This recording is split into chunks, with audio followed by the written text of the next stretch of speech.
राम राम जी सारा मैं थारी गिला प्रीति को। और फिलहाल हम जींद बस स्टैंड पे पहुंचे। हाँ तो देखो एक वीडियो है जो बहुत वायरल हो रही है कंडक्टर की और ड्राइवर की। एक कंडक्टर हुआ है जिसमें 16 साल की लड़की हुआ है, वो अनजान बस में बैठ जावा है और अमृतसर के लिए वह बैठा है बस में। तो कंडक्टर हुआ है, कंडक्टर देखे कि यह बच्ची है जो इसके साथ में कोई भी नहीं है, तो कंडक्टर है जो इंसानियत दिखावा है और उस बच्ची तो पता करे हम कि कड़ा जाना उसने। तो वह बच्ची है जो एक इंस्टाग्राम के थ्रू एक लड़का है जो उसका उस झांसे में फंसा ले हुआ है लड़की ने, और वो बकावे में आकर न वहाँ उसमें बस में बैठ ले है।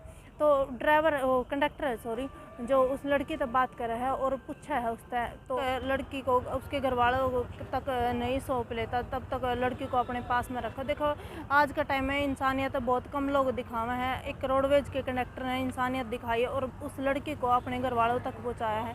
तो कंडक्टर तक बात करेंगे तो चलेगा। अनिल जी, क्या कुछ घटना हुई थी फिर उस दिन, थोड़ा बताइए। सबसे पहले तो मैं सारे पत्रकार महोदय सबको मेरा नमस्कार, और जितने अपने दर्शक हैं देखने वाले हैं सभी को नमस्कार। बात है जी 14 तारीख की। 14 तारीख की रात की बात है। तो बात ऐसी है जी, यहाँ से हमारी गाड़ी जाती है 3:50 चंडीगढ़, वो चंडीगढ़ नाइट करती है। तो यहाँ से जब गाड़ी बुक हो रही थी, आ जाओ प्रधान जी, आ जाओ 1 मिनट आ जाओ। तो जब गाड़ी बुक हो रही थी तो जी वो एक गुड़िया आई टिकट लेने के लिए, उसके पास 10-20 रुपये कम थे। वो टिकट लेने के लिए आएगी, वो गाड़ी बुकिंग करने वाला बोला भाई 10-20 रुपये कम है, नहीं चंडीगढ़ ले लेना इससे। मैं कोई बात नहीं, गुड़िया है बैठ जावे। एक ही सीट बीच में वैसे बच गई, वो 30 नंबर सीट, और उसके पास में कोई बैठा था बुजुर्ग आदमी।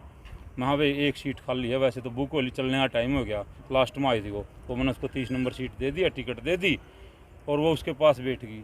जींद की बात है जी? हाँ जींद से चले 3:50 शाम को। हाँ। नाइट होती नहीं वहाँ चंडीगढ़ गाड़ी की। तो वो गुड़िया बैठ गई जी, वो हम चल फिर यहाँ से हम चल पड़े। हमने तो देखो जी कंडक्टर ड्राइवर का तो इतना ही काम है भाई, टिकट बना दी, सवारियों को सफ़र कराना, अपना जो हमारा जिम्मेवारी है सरकार की इतना है। उसके बाद तो हमारा कोई खासा सवारियों से कोई इतना मतलब नहीं होता। अगर किसी को कोई प्रॉब्लम होती तो अलग बात है। बाकी हम चले गए, 3-4 घंटे का सफ़र है चंडीगढ़ का। वो उस जिसके पास बैठी थी, मैं तो उसको ये मानूंगा जी वो फरिश्ता ही है, कोई अच्छा इंसान था, वैसे ही परमात्मा है करने वाला। उसके पास बैठ गई, बैठने के बाद वो बातचीत करता रहा 3-4 घंटे के सफ़र में। उसने बस स्टैंड से पहले उतरना था, हिमाचल का था वो, 43 में जाना था, दूसरा बस अड्डा है जो चंडीगढ़। वो बोले कंडक्टर साहब इधर आई हो। मैं कहा हाँ बोलो अंकल जी क्या बात है। बोले ये गुड़िया 3-4 घंटे का सफ़र है, मेरे साथ बैठ के आई, ये प्रॉब्लम में है, आप इसकी प्रॉब्लम सुनना जब बस अड्डा पहुँचो माँ जी ज़रूर। तो फिर वहाँ उसकी मैंने बस अड्डा पहुँच के सवारियाँ उतर गई। वहाँ बेटा आगे आओ, कहाँ जाना आपने? बोली अंकल जी मेरे को तो अमृतसर जाना है। माँ कौन आपके साथ? कोई नहीं। बोली पैसे भी नहीं मेरे पास। स्कूल ड्रेस में थी वो, जेब पे स्कूल का टैग लग रहा था, और उस थोड़े जूते जाते कपड़े ख़राब हो रहे थे। 15 से 16 साल की उसकी उम्र थी। तो मैं बेटे पैसे भी नहीं, आपके साथ भी नहीं कोई, और आप कहाँ जाओगे? अमृतसर तो बहुत दूर है। बोली आप मेरे को पैसे दे दो। मैं पैसे भी दे दूंगा आपको, गाड़ी में बिठावाएंगे। आप पहले ऐसा करो, आप हमारी किसी से बात करा दो, ऐसे तो हम जाने नहीं देंगे, हमारी संतुष्टि हो जाएगी। बोली मेरे पास तो किसी का नंबर नहीं, पापा मम्मी भाई रिश्तेदार, बोली किसी का नंबर नहीं। वहाँ आप? बोली बहादुरगढ़ से। मैं आपका एड्रेस? बोली मेरे पास कोई एड्रेस भी नहीं मेरे याद।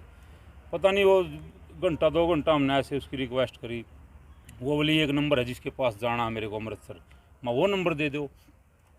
हम बैठ गए, वो नंबर दे दिया उसने गुड़िया ने। माँ भाई मैं चंडीगढ़ से बोल रहा हूँ, ये गुड़िया है और ये आपसे मिलने के लिए अमृतसर आ रही है, या आप इससे बात करो। वो उल्टा सीधा बोला जी मारी तो कोई जान पहचान नहीं, कोई बात नहीं, कौन है? उसको पता नहीं कोई शक हो गया। बाद में फिर बोला मेरा नंबर नहीं है, मेरे भाई का है, अगर जो कोई जानकार होगी तो मैं बाद में फ़ोन करूँगा, 5 मिनट रुको। हमने 15-20 मिनट इंतज़ार करके दोबारा कॉल करी। मैंने गुड़िया की बात करा दी, मैं क्या पता इससे बात कर ले। उसने गुड़िया ने बात करी, नाम लेगा जिसको वो जानती थी, 4-5 महीने से बोल रही थी वो बातें हो रही हैं। तो उसने बात करी, उससे भी उल्टा सीधा बोला वो। हाँ भाई हमारा दिमाग घूम गया, मैं तो पंगा है भाई, कुछ कोई भी घटना घट सके है। फ़ोन काट दिया, उसके बाद वो स्विच ऑफ कर गया। बहुत ट्राई करी। तो कितने की आवाज़ तो उम्र लगा थी इससे बात कीजिए आपने? आवाज़ तो जी होगी उसकी जी 30-35 साल की तो होगी, नौजवान लग रहा था आवाज़ से। तो हाँ। 2 बंदे ने बात करी थी, एक बार अलग अलग। तो फिर आगे से? फिर आगे वो मैं 11 बज गए जी रात के। हम हमारी गाड़ी तो 8:15 पहुँचे चंडीगढ़।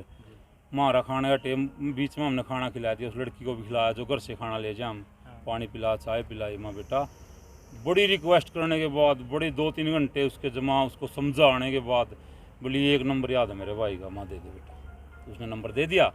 नंबर देने के बाद मैंने फ़ोन किया उसके भाई के पास, माँ भाई मैं जीन डिपू से कंडक्टर बोल रहा हूँ और हम चंडीगढ़ हमारी गाड़ी खड़ी है, एक गुड़िया आई है बस में मिली है, परेशान है ऐसे ऐसे। उसके तो होश उठ गए जी, ये फ़ोन कर दे।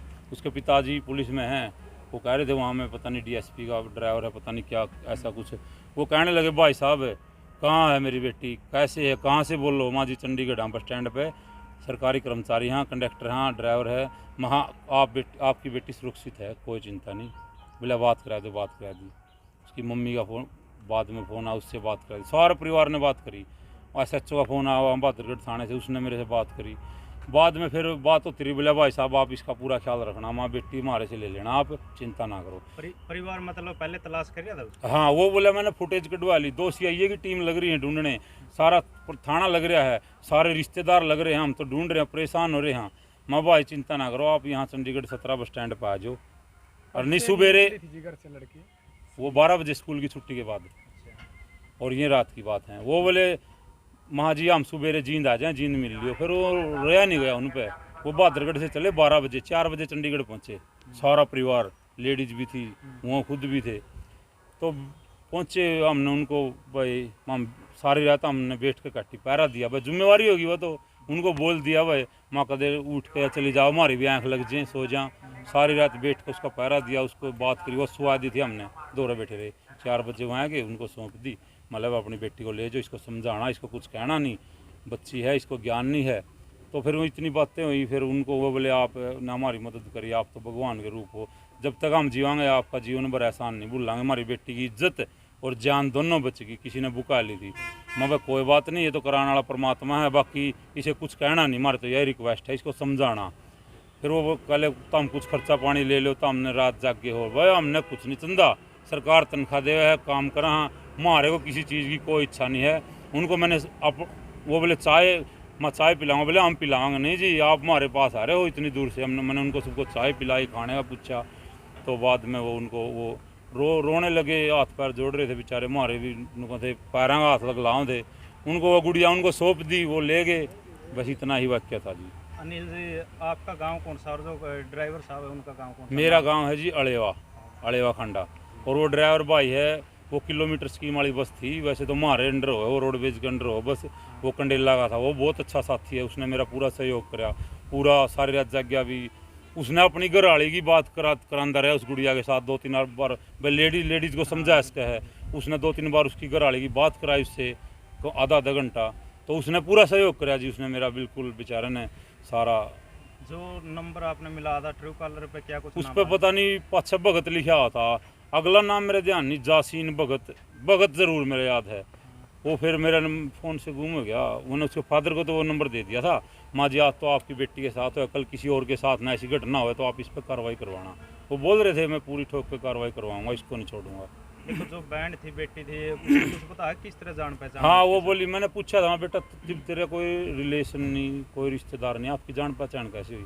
बोली अंकल हम गेम खेलते हैं लूडो ऑनलाइन, उसमें जान पहचान होगी। फिर इंस्टाग्राम पे कह दिया होगा, बता दिया होगा भाई यह आईडी है मेरी, उसने वहाँ फॉलो कर लिया, फिर बोली इसका कॉन्टैक्ट नंबर ले लिया, फिर बात होती रही, फिर ऐसे जान होगी, उसने बुका है इसके लिए मेरे हिसाब से। वो इतनी दूर बहादुरगढ़ और वहाँ 700 किलोमीटर दूर अमृतसर, वो कोई छोड़ कर जाना सब कुछ, तो वो उसने ज़्यादा वास कर रखा था उसका दिमाग को, माइंड को।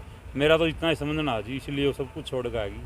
मतलब देखो आप रोडवेज के कर्मचारी लगभग कहीं ना कहीं सुर्खिया में रहा रोडवेज के कर्मचारी। एक पिछली बार बूढ़े की भी जान बचाई थी यार। हाँ बचाई थी, देखो जी। और एक या लड़की है अपनी बहन बेटी थी, इसकी भी आपने जान बचाई, इसकी ज़िंदगी बचाई है। तो कहीं ना कहीं रोडवेज के द्वारा कुछ प्रशंसा पत्र या कुछ सम्मानित किया गया आपको? बिल्कुल जी, मेरे जो ये हमारे प्रधान जी हैं स्टेट बॉडी के ये, और बाकी और मेरे को सारे प्रशासन ने, हमारे GM साहब ने, हमारे DI साहब ने, जो हमारे ड्यूटी इंचार्ज हैं, सब ने मेरे को इतनी मेरी वाह करी। मैं तो, और जैसे खटखट टोल कमेटी आई थी, सारी बुजुर्ग थे, अच्छा और भाई पत्रकार साथी हैं, सब ने इतना मान सम्मान दिया।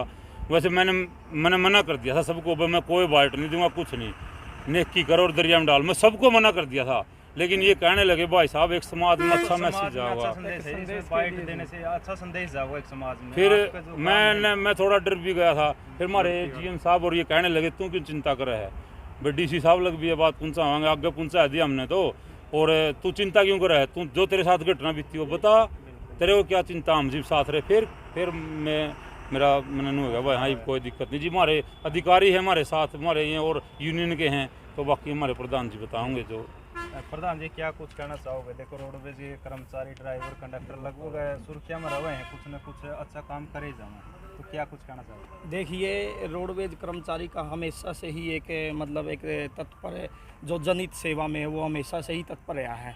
बात चाहे आप कोरोना काल की लगा लो या किसी भी कोई भी प्राकृतिक आपदा या इमरजेंसी सेवा की लगा लो, रोडवेज कर्मचारी ने हमेशा से ही उसमें एक बढ़ चढ़कर योगदान देकर एक हमेशा से ही जन सेवा की है। इससे पहले भी हमारे बहुत सारे एग्जाम्पल है, क्योंकि हमारे पीछे एक उस बुढ़े की जान भी बचाई थी। पीछे चंडीगढ़ के अंदर हमारे एक साथी, कंडक्टर साथी ने 4.5 लाख रुपए थे एक आदमी के, वो गुम हुए थे, वो उसको बिल्कुल एक सम्मान के साथ लौटाए थे। और रिसेंटली ये हमारी जो एक गुड़िया बेटी समान है, वो तो इसकी हमने कर्मचारी, हमारे साथी कर्मचारी ने जान और इज्जत दोनों बचाई है। तो रोडवेज कर्मचारी हमेशा से ही मतलब एक जन सेवा में हमेशा ही एक अग्रणी भूमिका निभाता है, परंतु सरकार फिर भी कहीं न कहीं रोडवेज कर्मचारी को विक्टिमाइज करके पीछे ले जाने का काम करती है। हमारी तो आप सभी के चैनल के माध्यम से के यही अनुरोध रहेगा सरकार से, भाई हमारे जो भी कर्मचारी साथी है इस प्रकार के जो भी काम करते हैं उसको अलग से एक स्पेशल इंक्रीमेंट या प्रशंसा पत्र देकर सम्मानित किया जाना चाहिए। और एक जैसे इंस्टाग्राम है, ये सोशल मीडिया प्लेटफॉर्म है, इनके जरिए बिना जान पहचान के बातचीत बुलाया जाए, तो उसके बारे में क्या कुछ? बिल्कुल जी बिल्कुल, आपके माध्यम से मैं ये भी कहना चाहूँगा कि आजकल क्योंकि एक ऑनलाइन फ्रॉड चला हुआ है, आजकल छोटे बच्चे वो अनमिच्योर होते हैं, वो उनको ये नहीं पता कि क्या आपके लिए अच्छा क्या आपके लिए बुरा है, और इसी से ये घटना जुड़ी है। क्योंकि वो ऑनलाइन उन्होंने लूडो खेला, वो इंस्टाग्राम पे फॉलो हुआ। तो मेरे तो सभी से अनुरोध है, भाई जो भी अपने बच्चों के लिए मोबाइल लेकर दे या मोबाइल उनके लिए वो है, तो उनका अपना प्रॉपर ध्यान रखें, क्योंकि मोबाइल एक ऐसी चीज़ है, इससे हमेशा जो हमारे बच्चे बिगड़ते भी और संवरते भी हैं। तो अपने बच्चों का हमेशा ध्यान रखें। क्या नाम प्रधान जी? मेरा संदीप रंगा, state deputy general secretary, roadways कर्मचारी संघ 624। भाई सोशल मीडिया के माध्यम से लोगों को इतना पता चल जाएगा, सिर्फ आपने अपनी मानवता दिखाई थी, और उसके बाद जो आपको सम्मान मिल रहा है, चाहे खटखट टोल की बात करें या और भी जो अधिकारी आपका सम्मान करें, इसको देख करके आपको कैसा लगता है? देखो जी, मेरे को बड़ा अच्छा लग रहा है, और एक जिम्मेवारी और भी जिम्मेवारी बढ़ गई, और मेरे को मान सम्मान मिला है, और इससे जिम्मेवारी तो है और भी भाई जो मेरे को ऐसा बड़ा फील होया इस बात का कि भाई मैं भविष्य में और भी किसी की मदद करूं, और आगे अपने डिपार्टमेंट की तरफ से तन-मन-धन से सेवा करूं। मैं बहुत खुश हूं जी, और मेरे को देख के और मेरे साथी कर्मचारी हैं, देखो रोडवेज का हर कर्मचारी एक सिपाही है, दिन रात खाने का टाइम नहीं, कोई नहाने का टाइम नहीं, दिन रात मेहनत करता है। मैं कहूँ और मेरे साथी भी ऐसा ही काम करें, और मैं बहुत खुश हूँ जी। ये मेरे चाचा जी हैं ये। तो अंकल जी क्या नाम है आपका? मेरा नाम जोगिंदर सिंह। जैसे आपका भतीजा है, आपका बेटा है, हाँ जी, इसने हाँ जी। देखो बहुत अच्छा काम किया है, आज पूरा हरियाणा में नाम चल रहा है, क्या कुछ कहोगे? देखो जी, हमने तो इस बच्चे को संस्कार दिए हैं, उस संस्कारों का प्रभाव है इसके दिमाग में। वैसे तो नौजवान है, लेकिन इसने बहुत अच्छा काम किया। हम भी ये चाहूँ भी इस तरह का, मैं ख़ास तौर पे जो माँ बाप हैं उनको ये प्रार्थना करूँगा अपने बच्चों को इस बारे में, जो 9वीं 10वीं के बच्चे हैं, लड़का और लड़की जो भी है, वो मोबाइल के ये क्या बच्चा, क्योंकि जो माँ बाप कर्मचारी है ना, वो पूरी ड्यूटी तो दे रहे हैं, लेकिन बच्चों के प्रति वो थोड़ा इतना टाइम नहीं दे पाते। कोशिश वो ये नहीं चाहते मेरा बच्चा बिगड़े, लेकिन अनायात कुछ गड़बड़ हो जाती है। तो यहाँ इस बारे में कोई ऐसा होना चाहिए माँ बाप का, ताकि उसका बच्चा का माँ बाप का जो आपस में तालमेल गए कहीं दूर हो जाए, और हमारा बच्चा कहाँ पहुँच रहा है उसको अच्छे संस्कार दे। मोबाइल देते ठीक है, लेकिन अच्छे संस्कार दे उसको, ताकि वो बच्चा को गलत दिशा में न जाए, ताकि मेरे देश की शान है, मेरे देश का भविष्य है, जो वो किसी गंदे उसमें न चले जाए, ताकि उसका भविष्य बिगड़ न जाए। बिल्कुल, अगर देखा जाए सोशल मीडिया बहुत गंद भी चल रहा है, बहुत से बालक बिगड़े भी हैं, बहुत से स्थिति देख कर समरे भी हैं, नौकरियाँ लगा बड़ी बड़ी अब। हाँ, तो अच्छा देखो, जहाँ दूध है वहाँ जहर भी है, तो उसमें तो यही है, थोड़ा बच्चों ने भी, स्कूलों को, अध्यापकों ने भी करना चाहिए इस बारे में, जो प्रिंसिपल हैं स्कूल हैं वहाँ, वो भी ऐसी शिक्षा, ऐसी नैतिक शिक्षा दें, ऐसी बात बताएं ताकि बच्चा उसको नज़दीक भी ना जाए, उसको मतलब इस बात का किसी भी तरह से उनको समझाए बच्चों को। मैंने तो समझाने से काम चलेगा, देखो जोर ज़बरदस्ती चलती नहीं इस काम में जी है। उसके दिमाग में ये जैसे उसने वो बात बिठा दी तो अच्छी बातें बिठाई जाएँ, तो खाली बर्तन है उसमें यदि कुछ भी डालेंगे तो दूसरी चीज़ बाहर निकल आओगी, जो बुरी चीज़ें बाहर निकल आऊँगी और वो बच्चा उसमें अपना फिर अपना विषय संभाल लेगा। यही है जी हमारी। अभी रोडवेज के कर्मचारियों के लिए क्या कहना चाहोगे, जो ड्यूटी के साथ साथ है, जो सामाजिक सेवा भी कर रहे हैं? देखो जी, रोडवेज का महकमा एक जनता का जुड़ा हुआ महकमा है। बच्चा जन्म से बुढ़ापे तक रोडवेज का संपर्क, क्योंकि ये समाज सरकारी जो सेवाएं हैं ये अपना कोई भी आदमी कहीं गलत रास्ते मान लिया कहीं घर से भाग जाए, वो रोडवेज की बस मिल जाए तो बड़ा उसको नहीं सोचता मैं थोड़ा सेफ आ गया, मैं इसको सेफ समझता है इस जगह को, इस प्रशासन को इसको। क्योंकि रोडवेज एक इतना, ये एक तो हमारे लोकल हैं सारे, जो इसका कर्मचारी है वहाँ लोकल है, वो लोकल उसकी संस्कृति को, सभ्यता को अच्छी तरह समझता है मान्यता के नाते भी। और वैसे क्योंकि ग्रामीण प्रवेश के बच्चे हैं, ग्रामीण प्रवेश का कोई आदमी या शहर का भी आ जाए, अपना जीन तो एक किस्म का ग्रामीण ही मान लो, तो वो घर का चोली दामन का रिश्ता उनका सवारी के साथ भी और सरकार के साथ भी। तो यहाँ बहुत नज़दीकी में बहुत से अनभिज्ञ आदमी, कई के पहले भी इंसिडेंट ऐसे हुए हैं, रोडवेज वाले को बड़ा मान सम्मान दिया उसको अपने साथ लेकर उसको खाना भी खिलाया, अपने घर भी ले आए हैं। या अब जो है वो ऋषि पंत का जो एक्सीडेंट हो गया था पीछे देहरादून में, उसमें रोडवेज ने बहुत अच्छा काम किया। ये तो काबिल तारीफ है जिनको हम तो बड़ा अच्छा मानते हैं, और सरकार ने भी इस महकमे को जिंदा रखना चाहिए आगे भी, ताकि इस तरह के प्रतिष्ठान और ऐसे कर्मचारियों को भी पूरा सरकार आगे बढ़ावे। ठीक है जी।